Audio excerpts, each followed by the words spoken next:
तपोभूमि विश्व कल्याणाश्रम लखीमपुर खीरी उत्तर प्रदेश नेपाल बॉर्डर। पूज्य सदगुरु श्री क्षमादेव जी का सानिध्य पूज्य श्री गुरुमन देव जी के नेतृत्व में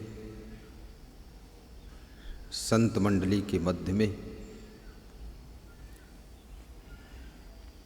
सदगुरु कबीर साहिब के मौलिक ग्रंथ बीजक से आज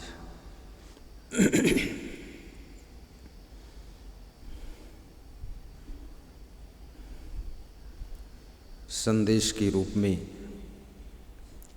आपको कुछ ज्ञान का आनंद प्रदान किया जाएगा।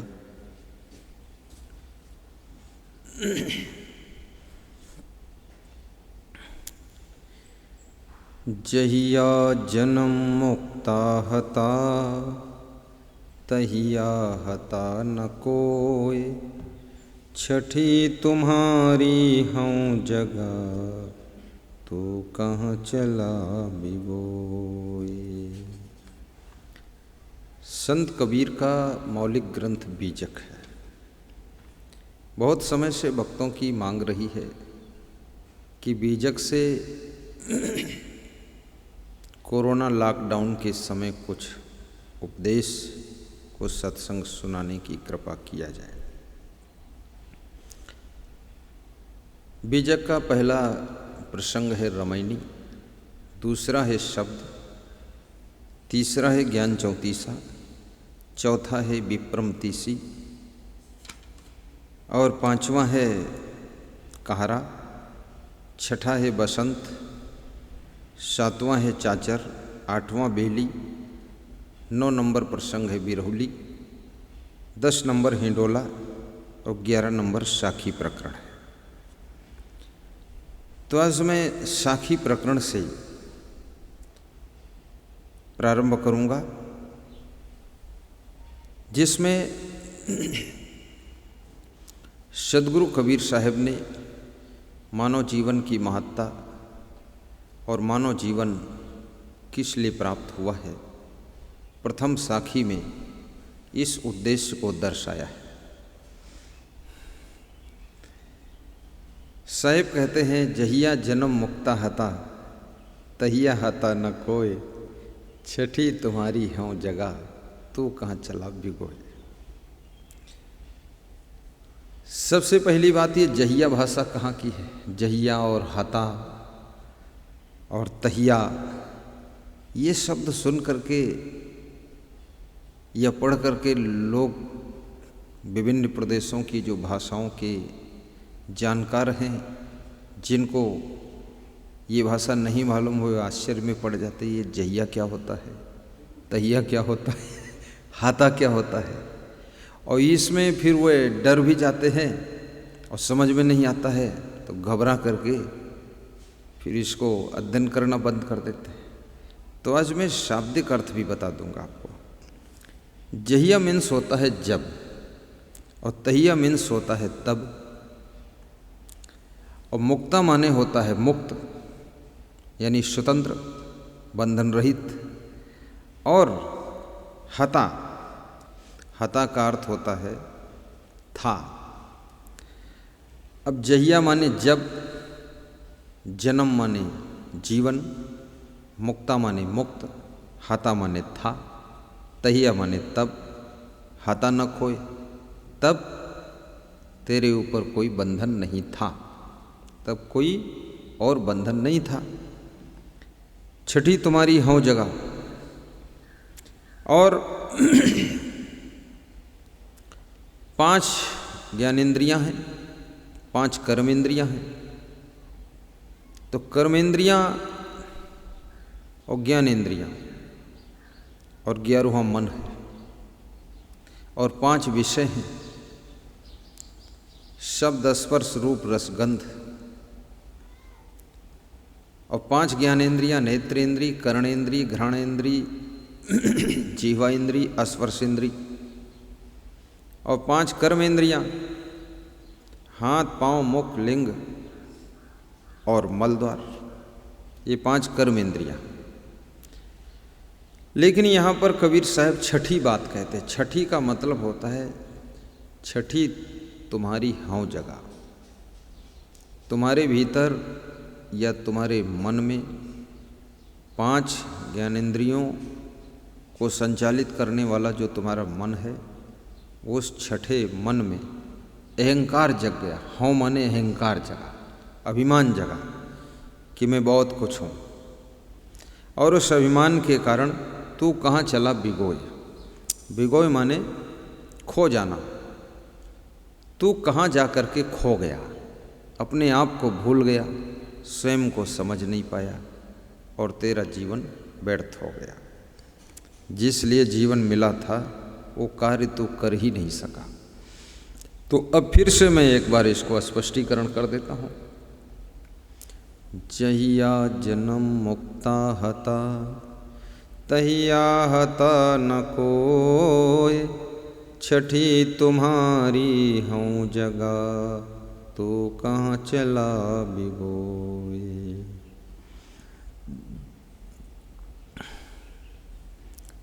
जब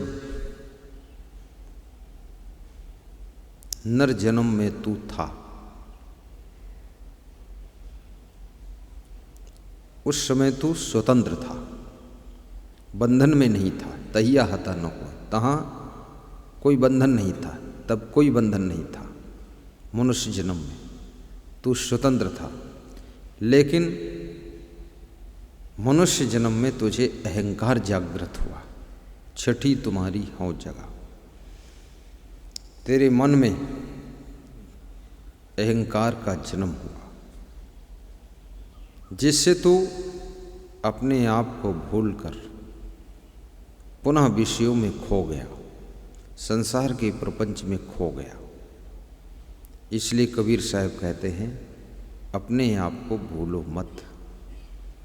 विषयों में खोने के लिए तुमको ये जीवन नहीं मिला है।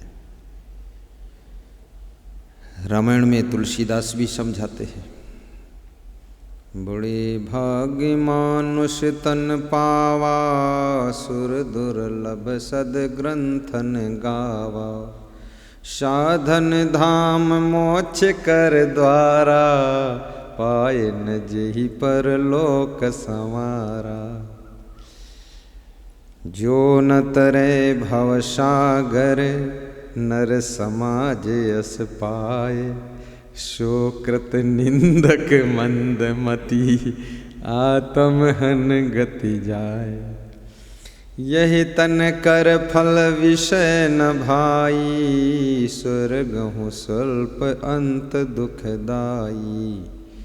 नर तन पाई विषय मन देही, पलट सुधाते विष सठ लेही। कर्णधार सदगुरु दृढ़ नावा, दुर्लभ साज सुलभ करि पावा। जहिया जन्म मुक्ता हता, तहिया हता न कोय, छठी तुम्हारी हूँ जगा तो कहाँ चला भिगोए। ये साखी प्रकरण की प्रथम साखी थी। अब द्वितीय साखी है। द्वितीय साखी में सदगुरु कबीर साहब शब्द का महत्व बताते हैं कि शब्द की शक्ति क्या है, शब्द का महत्व क्या है। सुबह से लेकर शाम तक हर व्यक्ति शब्द बोलता है। पशु पक्षी सब ध्वनि करते हैं, वे शब्द नहीं बोल पाते, वो ध्वनि करते हैं। लेकिन मनुष्य जो है ये शब्द बोलता है। तो शब्द की शक्ति, शब्द हमारा तो शब्द का, सुनि मत जाहु सरक। जो चाहो निज तत्व को, तो शब्द ही लेहु परख। शब्द हमारा, शब्द का अर्थ हमारा शब्द, यानी कबीर साहब कहते हैं जो हमारा शब्द है वो सार शब्द है, वो तात्विक शब्द है। निर्णय वचन मैं कह रहा हूँ। और सरक जाना मतलब खिसक जाना। निस्तत्व माने अपना मूल चेतन स्वरूप आत्मा, ये निस्तत्व है। जो चाहो निस्तत्व को शब्द ही लेहु परख। अर्थात हे मानो, जो हमारे निर्णय वचन हैं, जो मैं सार वाणी कह रहा हूँ, उसको तू समझ, सुन, और सुन करके घबरा मत, इधर उधर सरक मत जाना, खिसक मत जाना। मतलब जो मैं कहता हूँ वही करना है, वैसी रहनी बनाना है। जो चाहो निस्तत्व को, और यदि अपने निस्वरूप की स्थिति को चाहते हो, तत्व ज्ञान चाहते हो, आत्मबोध चाहते हो, तो शब्द ही लेहु परख। तो सार और सार शब्दों की परख कर लो, और सार सार को ग्रहण कर लो, असार को छोड़ दो। भ्रमित करने वाले शब्दों को मत पकड़ो। जो शब्द निस्तत्व चेतन का बोध कराते हैं, उन शब्दों को पकड़ो। वही शब्द मैं बोल रहा हूँ, ऐसा सदगुरु कबीर साहब कहते हैं। शब्द हमारा तो शब्द का सुनि मत जाहु सरक। जो चाहो निज तत्व को शब्द तो शब्द ही लेहु परख।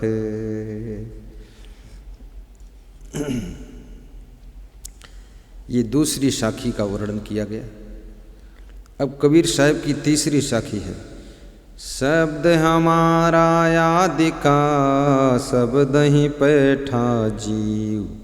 फूल रहन की टोकरी घोरे खाया घी। आदि कहते हैं शुरुआत को, प्रारंभ को, अर्थात मूल, अर्थात मुख्य, अर्थात जो सत्य है। और घोरे माने, घोरे माने घोर, घोर माने मट्ठा, मट्ठा माने छाछ, यानी कल्पित वाणी। उसको कबीर साहब ने छाछ कहा है। और घी माने घी, घी सार होता है, यानी सार तत्व। शब्द हमारा आदि का। कबीर साहब कहते हैं हमारे जो निर्णय वचन है, जो हमारा सार शब्द है, वो तुम्हारे निस्वरूप का बोध कराता है, आदि का बोध कराता है। आदि माने, आदि माने होता है मूल। तो मूल क्या है? मूल तुम्हारी आत्मा है। हमारे निर्णय ज्ञान के शब्द तुम्हें आत्मबोध कराते हैं। शब्द पैठा जीव। और ये जीव भ्रामक शब्दों में प्रवेश कर चुका है, उन्हीं में डूबा हुआ है। भ्रमित ग्रंथों को पढ़ता है, भ्रमित बातों को सुनता है, जिनसे सत्यबोध नहीं होता है, उन ग्रंथों में फंसा रहता है।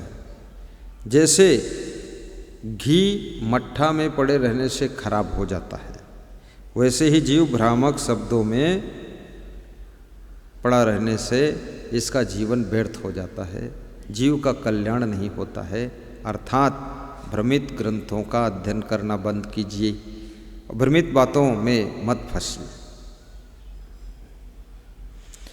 शब्द हमारा आदि का शब्द ही पैठा जीव। फूल रहन की टोकरी घोरे खाया घी। फूल रहन की टोकरी, जैसे कोई टोकरी हो फूल रखने के लिए, और उसमें कोई मट्ठा रख दे, छाछ रख दे, तो टोकरी भी खराब हो गई, और साथ साथ में उसमें जो सामान और रखना था वो भी खराब हो जाएगा। तो ऐसे फूल रखने की टोकरी अर्थात मानव शरीर जो सार शब्द रूपी फूल को पकड़ने के लिए था, लेकिन वो भ्रमित होकर के भ्रामक वाणी को पकड़ करके बैठ गया। जो चीज़ नहीं है उसको मानने लगा, जो चीज़ है उसको समझता नहीं है। इसलिए कबीर साहब कहते हैं इस भ्रम में मत पड़ो। ये तीसरी साखी हुई। चौथी साखी है। शब्द बिना सुरति आंधरी, कहो कहाँ को जाए। द्वार न पावे शब्द का, फिर भटका खाए। शब्द बिना श्रुति आंधरी, कहो कहाँ को जाए। द्वार न पावे शब्द का, फिर भटका खाए। शब्द, शब्द बिना सुरति आंधरी। शब्द का अर्थ होता है सार शब्द, निर्णय वचन, और श्रुत माने होता है लक्ष्य अर्थात मन। आंधरी माने होता है अंधा होना, यानी विवेकहीन होना। द्वार माने होता है गुरुमुख, गुरुमुख होना। तो निर्णय वचनों को ना पाने से शब्द बिना सुरति आंधरी, मनुष्य का मन अंधा बना रहता है, विवेकहीन रहता है, क्योंकि निर्णय वचन नहीं मिले, सार शब्द का सत्संग नहीं मिला, तो मनुष्य का मन अंधे की तरह भटकता रहता है। कहो कहाँ को जाए। अब साहिब प्रश्न पूछते हैं, अब ये अंधा मन कहो कहाँ जाएगा, ये तो गलत जगह ही जाएगा। द्वार न पावे शब्द का, जब तक यह गुरुमुखी नहीं होगा, ये मन गुरु के मुख से निकले हुए शब्दों को प्राप्त नहीं करेगा। गुरु के मुख से जो महान गुरु हैं, सार शब्द सुनाते हैं, निर्णय वाणी सुनाते हैं, उनके प्रवचन को, ज्ञान को नहीं श्रवण करेगा, फिर भटका खाए। फिर माने बारंबार ये भटकता रहेगा, संसार में आवागमन के चक्र में ये फंसा रहेगा, कभी इसका मोक्ष नहीं होगा। इसलिए सद्गुरु की वाणी को श्रवण करना जरूरी है। शब्द बिना सुरति आंधरी, कहो कहाँ को जाए। द्वार न पावे शब्द का, फिर भटका खाए। अब पांचवी साखी है। शब्द शब्द बहु अंतरे, सार शब्द मत लीजे। कहीं कबीर जहाँ सार शब्द नहीं, धृग जीवन सो जीजे। अंतरे माने होता भेद, और धृग माने होता धिक्कार, और जीजे माने जीना, और मथ लीजे, मथ माने मंथन कर लेना, खोज लेना। तो शब्द शब्द बहु अंतर है। कबीर साहब कहते हैं शब्द शब्द में बहुत अंतर होता है। सार शब्द मत लीजिए, इसलिए मंथन करके सार शब्द को निकाल लीजिए, सार शब्द को पकड़ लीजिए। सुबह से लेकर के मनुष्य शाम तक शब्द ही बोलता रहता है, और एक मनुष्य नहीं बोलता है, दुनिया के जितने लोग हैं सभी शब्द ही बोल रहे हैं, और सब इसी धंधे में लगे हुए हैं। लेकिन जो सार वाणी नहीं बोलते हैं, उनकी वाणी को थोथा समझकर छोड़ देना चाहिए, और जो सार वाणी बोलते हैं उसको पकड़ लेना चाहिए। तो शब्द शब्द बहु अंतरे, सार शब्द मत लीजिए। कहें कबीर जहाँ सार शब्द नहीं, धृग जीवन सो जीजे। और जहाँ पर सार शब्द नहीं है, अर्थात आत्मकल्याण की बात नहीं है, जहाँ पर मन की शांति प्रदान करने वाले शब्द नहीं हैं, जहाँ पर जीवन सुधार वाले शब्द नहीं हैं, तो ऐसे शब्दों को बोलना और सुनना ये दोनों व्यर्थ है। दीर्घ जीवन सो जीजे, ऐसी वाणी बोलने वालों को भी धिक्कार है, और ऐसे शब्दों को सुन करके उन शब्दों को अपने जीवन में उतारने वालों का जीवन भी व्यर्थ हो जाता है, धिक्कार हो जाता है, कोई मतलब नहीं निकलता है। इसलिए सार वाणी को सुनो, विवेकपूर्ण शब्दों को सुनो। शब्द शब्द बहुअंतरे, सार शब्द मत लीजे। कहें कबीर जहाँ सार शब्द नहीं, धृग जीवन सो जीजे। ये पांचवी साखी पूर्ण हुई। अब छठी साखी है कबीर साहब की। शब्दय मारा गिरी परा, शब्दय छाड़ा राज। जिन जिन शब्द विवेकिया तिनका सरिगो काज। सरिगो माने सफल हो जाना, और शब्द मारा गिर पड़ा यानी गिर जाना, पतित हो जाना, भ्रष्ट हो जाना। और शब्द छोड़ा राज, छोड़ा मतलब त्याग, राजपाट छोड़ करके चल देना। जिन जिन शब्द विवेक किया, जिन जिन जिन जिन का मतलब जिन जिन लोगों ने शब्द पर विवेक किया, या विवेक रूपी शब्दों को जिन जिन लोगों ने पकड़ लिया, उनका कार्य सफल हो गया। कार्य सफल होना, काज सफल होना यानी कल्याण हो जाना।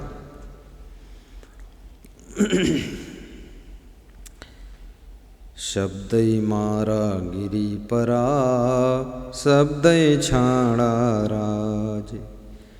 विषयाशक्ति पूर्ण एवं भ्रामक शब्दों को, विचलित करने वाले शब्दों को, मन के अंदर मोह माया पैदा करने वाले शब्दों को सुनने से मनुष्य अपने कल्याण पथ से विचलित हो जाता है, अर्थात वह व्यक्ति विषय भोगों में गिर जाता है, पतित हो जाता है, भ्रष्ट हो जाता है। इसलिए साधक को फिल्म नहीं देखना चाहिए, गंदे गीत गाने नहीं सुनने चाहिए, अन्यथा उसका मन बिगड़ जाएगा, पतित हो जाएगा, भ्रष्ट हो जाएगा। और शब्द छोड़ा राज, और ज्ञान के शब्दों को सुन करके, त्याग वैराग के शब्दों को सुन करके राजपाट भी छोड़ करके ये जीव कल्याण के मार्ग में लग जाता है। जिन जिन शब्द विवेक किया, और जिन जिन लोगों ने विवेक और वैराग्य रूपी शब्दों को सुन लिया है, वे लोग सत्य और असत्य का बोध प्राप्त करके अपने कल्याण के मार्ग पर चल पड़ते हैं। तिनका सरिगो काज, उनका कल्याण का कार्य सफल हो जाता है, उनकी आत्मा का उद्धार हो जाता है। बोलो। शब्द मारा गिरी परा, शब्द छाड़ा राज। जिन जिन शब्द विवेक किया, तिनका सरिगो काज। 6 नंबर साखी पूर्ण हो चुकी है। अब 7 नंबर साखी कबीर साहब कहते हैं, अभी शब्द पर ही चल रहा है। शब्द हमारा याद का पल पल करहु याद, अंत फलेगी माहली ऊपर की सब बात। आदि शब्द का अर्थ पहले मैंने बताया था। आदि माने मूल होता है, आदि माने प्रारंभ होता है, आदि माने शुरुआत होती है। माहली माने अंतःपुर में जाने वाले सेवक को माहली कहते, अर्थात महल में रहने। माहली शब्द महल से है, यानी महल में रहने वाला वो माहली है। तात्पर्य में स्वरूप में स्थित चेतन, चेतन आत्मा की ओर संकेत किया गया है। अर्थात ऊपर की सब बात, ऊपर की सब बात का अर्थ होता है, ऊपर की क्या है, ऊपर की ये माया है। बाद माने व्यर्थ होता है। तो कहने का तात्पर्य है शब्द हमारा आदि का। कबीर साहब कहते हैं हमारे जो शब्द हैं, हमारा जो ज्ञान है, हमारी जो वाणी है, ये आदि का बोध कराती। आदि अर्थात मूल चेतन स्वरूप का बोध कराती है, आत्मज्ञान कराती है। पल पल करहु याद, इसलिए मेरी वाणी को पल पल याद रखो, इसको भूलना नहीं है। भूल जाओगे तो तुम्हारा कल्याण नहीं होगा। पल पल करहु याद, अंत फलेगी माहली। तो इसका परिणाम क्या होगा? तुम अपने अंतःपुर में, अर्थात अपने अंतःकरण में जो हृदय में स्थित निस्वरूप चेतन आत्मा है, उसका ज्ञान प्राप्त करोगे, उसकी स्थिति प्राप्त करोगे। ऊपर की सब बात और जो बाहर की ये माया है, ये सब व्यर्थ है, ऐसा तुमको ज्ञान हो जाएगा। मेरे सार शब्दों को सुनोगे तो संसार के बंधन में नहीं पड़ोगे और तुम्हारा कल्याण होगा। शब्द हमारा आदि का पल पल करहु याद, अंत फलेगी माहली ऊपर की सब बात। अब ये शब्द के संबंध में कबीर साहब का प्रसंग पूर्ण हुआ। अब स्वर्ग के बारे में कबीर साहब बताते हैं। 8 नंबर साखी में, जिन जिन संबल ना कियो अशपुर पाटन पाए, झाल परे दिन आथे संबल कियो न जाए, झाल परे दिन आथे संबल कियो न जाए। जिन जिन संबल ना कियो, संबल माने होता है व्यवस्था, संबल माने होता है सामान, संबल माने होता है वह सामान जो यात्रा के लिए आवश्यक होता है, उसे संबल कहते हैं। पुर माने, पुर कहते हैं, पुर किसे कहते हैं? पुर माने होता है ग्राम। कौन सा ग्राम? ये मानव शरीर रूपी गांव। और पाटन माने बाजार होता है, तो सत्संग रूपी बाजार। अशपुर पाटन पाए, झाल परे दिन आथे, झाल माने अस्त हो जाना, आथे माने अस्त हो जाना, और झाल, झाल माने अंधकार होना। जब सूर्य अस्त हो जाता है तो अंधेरा हो जाता है, अर्थात इसका अर्थ है कि जीवन का सूरज अस्ताचल पर जब पहुंच गया तो जीवन में अंधकार आ जाता है। अर्थात जब बचपन और जवानी बीत गई, बुढ़ापा आ गया, तो समझ लो अब अंधकार आ रहा है, अर्थात अब तुम्हारा जीवन समापन की ओर पहुंच गया है। संबल क्यों ना जाए, तो उस समय तुम कोई व्यवस्था नहीं कर पाओगे। अब इसको मैं व्याख्या के रूप में थोड़ा समझा देता हूँ। जिन जिन संबल ना कियो अशपुर पाटन पाए, ऐसा सुंदर मनुष्य जीवन प्राप्त करके और सत्संग को भी प्राप्त करके जिन जिन लोगों ने संबल नहीं किया, अर्थात साधना नहीं किया, भक्ति नहीं किया, आत्मज्ञान प्राप्त नहीं किया, स्वरूप स्थिति का अभ्यास नहीं किया, ध्यान नहीं किया, त्याग वैराग्य नहीं किया, गुरुदेव का ध्यान नहीं लगाया, तो झाल परे दिन आथे, जब बुढ़ापा आ गया और बुढ़ापे का अंधकार आ गया, कमजोरी आ गई, दुर्बलता आ गई, तब संबल की ओर न जाए। तब ना तो साधना हो सकती है, न भक्ति हो सकती है, न सेवा किसी की कर सकते हो, न परोपकार कर सकते हो। कमज़ोर अवस्था है, खाट पर पड़े रहोगे। इसलिए कबीर साहब कहते हैं कि जब तक शरीर आपका स्वस्थ है, जवानी अवस्था है, बाल अवस्था है, इस अवस्था में ही साधना कीजिए, भक्ति कीजिए, अपने आप को संभाल लीजिए, आपका इससे कल्याण होगा। जिन जिन संबल ना कियो अशपुर पाटन पाए, झाल परे दिन आथे संबल कियो न जाए। जिन जिन संबल ना कियो अशपुर पाटन पाए। नीति शास्त्र में चाणक्य ने भी इसको सपोर्ट किया। यावत् स्वस्थो ही अयम देहो यावन् मृत्युस्तु दूरितः तावदात्महितं कुर्यात् प्राणान्ते किम करिष्यति।